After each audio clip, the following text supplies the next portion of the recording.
Olá pessoal, no vídeo de hoje da série Tudo sobre Ansiedade nós vamos falar dos medicamentos mais usados na insônia. Mas antes de falar dos medicamentos, precisamos entender um pouco mais sobre a insônia, como ela se classifica, quais são os tipos, para você se orientar e se assim estiver te incomodando muito, procurar um médico e já vai ficar bem mais fácil de você se expor.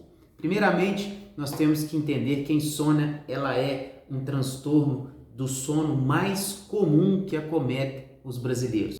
Mais de 40% dos brasileiros sofrem de algum transtorno do sono e a insônia, dentre os transtornos do sono, a insônia é a que está mais presente. Inclusive, já foi falado aqui na minha série Tudo sobre Ansiedade que a ansiedade e a insônia andam muito juntos. É preciso ficar atento. Mas a insônia ela pode ser classificada entre insônia primária e secundária, inicialmente.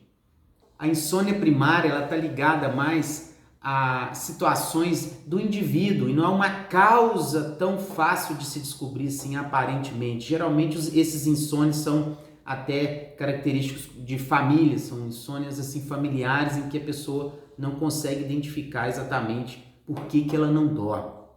Já a insônia secundária, o próprio nome diz, ela é secundária a alguma outra situação. Geralmente secundária a uma doença, secundária a um medicamento, secundária a uma substância, vai variar de caso a caso. Quando diz secundária a outra doença, por exemplo, já foi dito aqui a ansiedade. Então, se você não tratar a ansiedade, a insônia não vai melhorar. Se você não tratar uma outra doença clínica, por exemplo, que causa ansiedade, que causa insônia, não vai também conseguir ter resultados. Por exemplo, o hipertireoidismo, que é uma doença clínica da tireoide, se não bem tratado, a pessoa fica muito agitada, muito acelerada.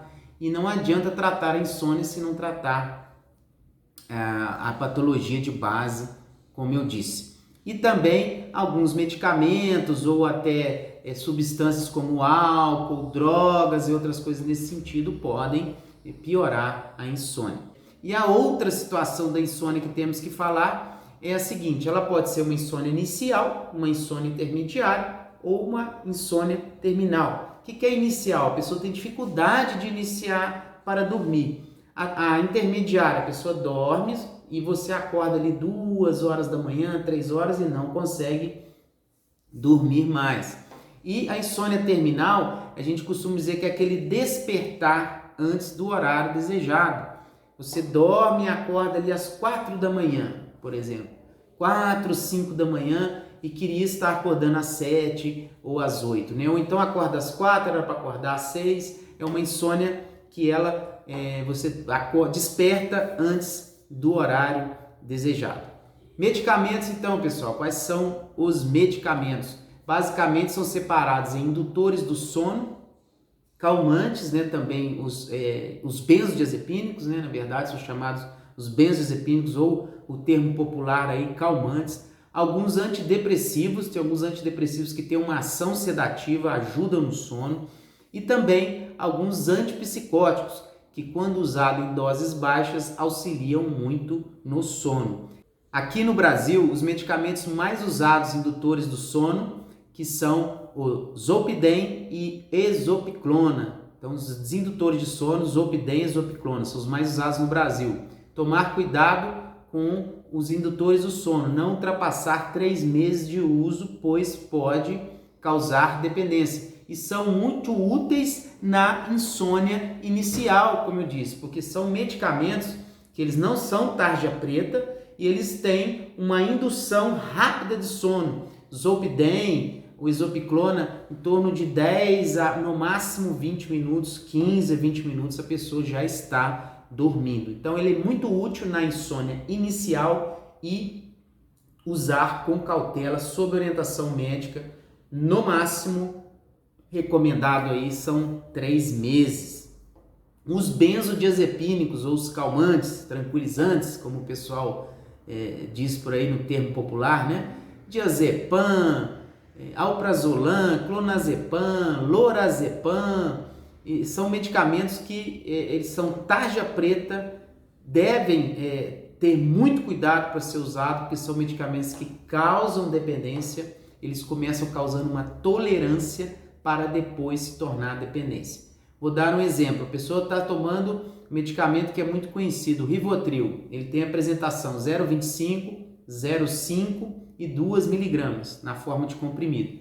Ele começa a dormir bem com 0,5, passa um mês, 2 meses, ele já não está dormindo mais, é preciso usar 2 comprimidos de 0,5 para dar 1 miligrama, daqui a pouco ele está usando 2 miligramas, ou seja, o cérebro vai se adaptando àquele medicamento, causando o que a gente chama de tolerância, e essa tolerância pode se tornar uma dependência. Então, os medicamentos tarja preta, tranquilizantes, calmantes, tem seu lugar na insônia? Tem sim. Situações emergenciais, que a pessoa não consegue dormir há muitos dias, está muito mal, é um medicamento que ele tem uma ação muito rápida na indução de sono. Pode ser usado sim, mas não é o da minha preferência. Hoje a psiquiatria, felizmente, tem vários medicamentos, várias alternativas que não são necessários mais usar os tarjas pretas. Tem alguns antidepressivos que são muito bons na insônia, a trazodona principalmente, temos também a mirtazapina, são 2 medicamentos aí que auxiliam muito na insônia, apesar de são antidepressivos, mas são antidepressivos mais sedativos que a gente pode usar à noite, então trata-se a depressão e a insônia ao mesmo tempo. E por último aí, vou falar para vocês dos antipsicóticos. É comum usarmos, por exemplo, a quetiapina em doses baixas na insônia. Podemos usar sim, doses baixinhas e em alguns casos também até o uso da olanzapina. Mas, pessoal, é importante dizer para vocês, o mais importante que eu vou dizer agora, quem está assistindo a série dos meus vídeos, viram as dicas de dormir melhor, dicas para dormir melhor, as dicas de higiene do sono. Mas não podemos esquecer, pessoal, que a melhor medida que podemos tomar, que devemos tomar antes de pensar em medicamentos, são as medidas de higiene do sono. E eu já gravei um vídeo aqui na série Tudo sobre Ansiedade. Quem já assistiu já sabe o que eu estou falando, quem não assistiu, vá lá assistir que elas estão lá. Essas alternativas têm que ser feitas sempre antes de se tentar medicamentos. E mesmo durante o uso, se alguém precisar dos medicamentos, mesmo usando os medicamentos, essas medidas de higiene do sono têm que continuar, pois nós sabemos que o sono ele é muito importante para a nossa longevidade. Quem dorme bem vive mais, a ciência já diz isso. E também passamos 1/3 da vida dormindo, isso diz a ciência. E esse 1/3 não é por acaso, para poder o nosso organismo se restaurar, se fortalecer para vivermos cada vez mais. Um forte abraço e até o próximo vídeo.